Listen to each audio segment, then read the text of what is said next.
You know the feeling. Your phone buzzes. It's them. For half a second, your chest actually gets warm. Then you read the message, and you already know how this ends. The friend who only texts when they need something. Weeks go by, nothing. No, how it's going. No, saw this and thought of you. Nothing. Then they need a ride to the airport, or someone to watch their dog, or advice at 11 p.m. about a fight they are having with someone else. And suddenly, you are the most important person in their life again. You start to wonder if you are imagining it, if you are being too sensitive, if real friends aren't supposed to keep score. You are not imagining it. The pattern is right there in your message history. You just never looked at it laid out like that before. Here is the part that makes this specific kind of relationship so confusing. It's not that they never talk to you. If they never talk to you, this would be simple. You just stop caring. It's that they do talk to you, but only when the conversation benefits them, which means somewhere in your brain, you're not being ignored.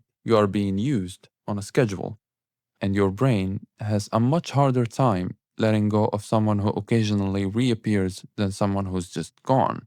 Psychologists call this intermittent reinforcement, when a reward comes unpredictably instead of never or always. It actually strengthens the urge to keep checking, keep hoping, keep answering. It's the same mechanism that makes slot machines addictive. You're not weak for still answering. You are wired to respond to inconsistency harder than consistency. Now, here is the uncomfortable part. The part most videos skip because the villain version is more satisfying, more dramatic. Most people who do this aren't secretly plotting to use you. That would almost be easier to deal with. What's actually happening is simpler and somehow worse. They only think of you when they need something, because outside of needing something, they don't think of you much at all. You occupy space in their life the way a spare key does, useful, reliable, and completely invisible until the door is locked. That's not an insult to your worth. It's a description of their attention span, not your value.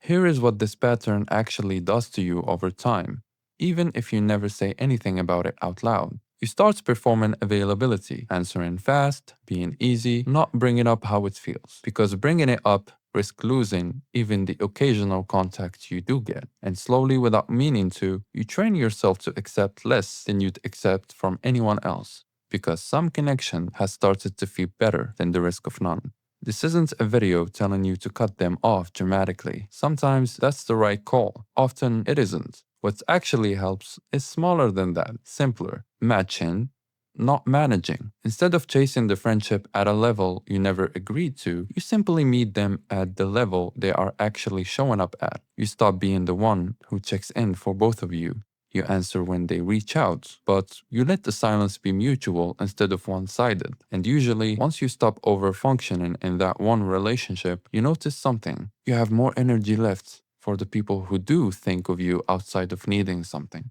And that's not petty. That's just where your attention was always supposed to go. You are allowed to keep this person in your life. You are also allowed to stop mistaking convenience for closeness. Notice the pattern, match the energy, and save the warmth from the people who show up when there is nothing in it for them. And now, who does this remind you of?